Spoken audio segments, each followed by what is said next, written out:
नमस्कार। आज के इस अंक में आपका स्वागत है। मैं दिवाकर गोदियाल। आज हम बात करेंगे राहुल गांधी जी के बयानों को लेकर। वे बयान जिसकी वजह से उन पर आरोप लग रहे हैं कि वे पाकिस्तान की बोली कहते हैं, यानी उनकी बात पाकिस्तान को पसंद आती है। ऐसे कई उदाहरण हैं और इन उदाहरणों की वजह से वे विवादों में हैं। पार्टी को इसका नुकसान भी उठाना पड़ रहा है, ये भी कई लोगों का मानना है। तो उन बातों को समझते हैं। हाल फिलहाल में राहुल गांधी जी का एक बयान इसी प्रकार का देखने को मिला, जहां उन्होंने कहा कि नरेंद्र मोदी जी ने डोनाल्ड ट्रंप यानी अमेरिका के राष्ट्रपति के दबाव में आकर भारत और पाकिस्तान के बीच जो युद्ध जैसी स्थितियां थी उसमें सीज फायर किया। यानी भारत और पाकिस्तान के बीच जो समझौता हुआ, एक तरह से जिस प्रकार युद्ध विराम हुआ, वो अमेरिका के राष्ट्रपति डोनाल्ड ट्रंप ने भारत के प्रधानमंत्री नरेंद्र मोदी जी को दबाव में लाकर ये करवाया। नरेंद्र मोदी जी ने सरेंडर किया। ये इस तरह की बात राहुल गांधी जी ने रखी। अब इसके बाद सवाल यही है, क्योंकि उधर पाकिस्तान का मीडिया एकदम से राहुल गांधी जी की बातों को उठाकर अपनी तरह से पूरी दुनिया में चलाने लगा, यानी कि भारत ने सरेंडर किया है, भारत कमज़ोर है और भारत ने पाकिस्तान के सामने सरेंडर किया है। देखिए, भारत के नेता स्वयं इस बात को स्वीकार कर रहे हैं। इस तरह से पाकिस्तान के जो मीडिया है, वहाँ के जो नेता हैं, वो बातों को इस प्रकार से वैश्विक स्तर पर रखने लगे। तो इससे राहुल गांधी जी पर सवाल होने लगे। दूसरी तरफ से भाजपा के नेताओं ने, अन्य नेताओं ने उन पर सवाल किए कि आप वैश्विक स्तर पर भारत की छवि को बिगाड़ने वाले बयानों को रख रहे हैं, जिनका महत्व पूरे वैश्विक स्तर पर भारत की छवि को खराब करने जैसा है, जिसकी वजह से भारत की छवि कमजोर हो रही है। तो इस तरह के बयानों की वजह से कांग्रेस और राहुल गांधी जी एक समय पर फिर से विवादों में हैं। हालांकि उन्होंने बड़ी मजबूती से राहुल गांधी जी ने इस बात को रखा। और ये केवल आज की बात नहीं है जब राहुल गांधी जी पर ये आरोप लगे हैं कि आप पाकिस्तान की बोली कहते हैं, बल्कि इसके पूर्व में भी कई उदाहरण हैं। 2019 में राहुल गांधी जी ने कश्मीर को लेकर एक बयान दिया।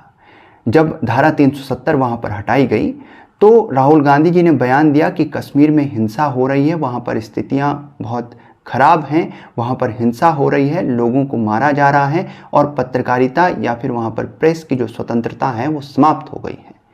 अब इस बयान को पूरी तरह से पाकिस्तान ने ठीक वैसे ही उठाया और अपने आधिकारिक डॉक्यूमेंट में उन्होंने यूएनओ में इसे पेश किया और उन्होंने भारत पर आरोप लगाए कि भारत में कश्मीर में जो है मानवाधिकारों का उल्लंघन भारत कर रहा है और इस प्रकार से भारत को वैश्विक स्तर पर उसकी छवि को बिगाड़ने का काम पाकिस्तान ने ये किया। राहुल गांधी जी के बयान को यथावत उन्होंने उठाकर वहाँ यूएनओ में पेश किया कि देखिए, भारत के नेता स्वयं ये बात कह रहे हैं कि कश्मीर में हालात सामान्य नहीं हैं, वहाँ पर हिंसा हो रही है। फिर से आरोप वही रहे कि राहुल गांधी जी की बात को पाकिस्तान प्रेम करता है, पाकिस्तान पसंद करता है। इसीलिए उस समय पर इस बात को उठाया गया कि कांग्रेस का हाथ पाकिस्तान के साथ। तो ये कांग्रेस पार्टी के लिए भी कहीं ना कहीं इससे उसे जवाब देना पड़ेगा। भारत के जनमानस में निश्चित रूप से उसकी छवि कहीं ना कहीं राष्ट्रवाद की जो कांग्रेस की छवि है वो कमजोर होती है। ऐसे और भी प्रकरण हैं जिन्होंने राहुल गांधी जी को इसी प्रकार के विवादों में लाकर खड़ा कर दिया। बात है 2022 के भारत जोड़ो यात्रा की।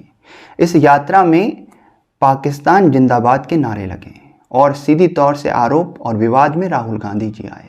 वो वीडियो वायरल हुआ और उसके बाद राहुल गांधी जी पर आरोप लगे कि आपके इर्द गिर्द इस तरह से जो हैं घटनाएं होती हैं। वे विवाद में आए, एफआईआर हुई, इस तरह के कई जो है उस संबंध में भी बातें निकलकर सामने आई। तो निश्चित रूप से लोगों को ये सोचने के लिए लोग मजबूर हुए कि राहुल गांधी जी की बात एक तरफ तो आप देखिए, अभी जो हाल का बयान है वो भी पाकिस्तान को एकदम से पसंद आया और पाकिस्तान उस बयान को इस तरह से चलाने लगा कि पूरे वैश्विक स्तर पर भारत की छवि को बिगाड़ा जाए, भारत को कमज़ोर दिखाया जाए। तो ये जो एक पक्ष है, ये राहुल गांधी जी के बयानों से इस प्रकार से एक पक्ष जो है लाभान्वित होता है और वो पक्ष है पाकिस्तान। तो इसकी वजह से राहुल गांधी जी विवादों में एक बार फिर से हैं। इसका क्या लाभ है कांग्रेस के भविष्य को लेकर ये कहना मुश्किल है, लेकिन नुकसान इसके बड़े हैं। एक वो पार्टी जो इस देश की आज़ादी में जिसने राष्ट्रवाद का सबसे बड़ा उदाहरण पेश किया, इतने बड़े देश को क्रांतिकारी महानायक दिए, ऐसे आंदोलनकारी दिए, वो पार्टी आज देश में इस प्रकार से विवादों में है कि उसे ये जो है उसको इसके साक्ष्य देने पड़ रहे हैं, उसे ये साबित करना पड़ रहा है कि हम राष्ट्रवादी हैं। उस पर इस प्रकार से आरोप लग रहे हैं कि उसे ही अपने आप की राष्ट्रवादिता को उसे साबित करना पड़ रहा है। तो ये निश्चित रूप से कांग्रेस के जो मूल सिद्धांत हैं उनसे एक तरह से समझौता हुआ। उसी के बाद आज जाकर कांग्रेस इस स्थिति में है कि उसे अपने राष्ट्रवाद का सबूत देना पड़ रहा है। हालांकि कांग्रेस इस देश के आज़ादी के आंदोलन में कांग्रेस में ऐसे नेता रहे, ऐसे महानायक रहे जो सबसे बड़े राष्ट्रवादी कहे जा सकते हैं।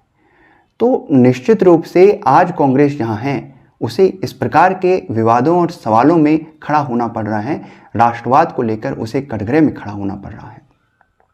अब इसका फायदा क्या है कांग्रेस के भविष्य को लेकर? हालांकि कांग्रेस के जो कट्टर समर्थक हैं वो निश्चित रूप से राहुल गांधी जी के इन बयानों को भी एक तरह से जो है सत्ता के खिलाफ एक आंदोलन के तौर पर देखते हैं, वो समर्थन करते हैं।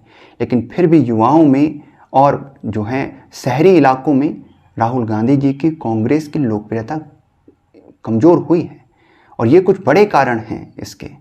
तो इस तरह के बयानों ने निश्चित रूप से कांग्रेस को फ़ायदा कितना दिया है वो एक बात है, लेकिन नुकसान ज़रूर दिया है। और ये आप सब जो हैं चुनाव में और उसमें निश्चित रूप से हमें ये सब दिखता है। इस संबंध में आपकी क्या राय है? क्या राहुल गांधी जी के ये बयान किसी प्रकार से कांग्रेस के भविष्य को बेहतर बनाते हैं? भारत में राजनीतिक रूप से कांग्रेस को इनके चलते लाभ हो सकता है? इस संबंध में आपकी क्या राय है कमेंट बॉक्स में लिखिएगा। यदि वीडियो पसंद आए तो लाइक कीजिएगा, शेयर कीजिएगा, हमारे चैनल को सब्सक्राइब कीजिएगा।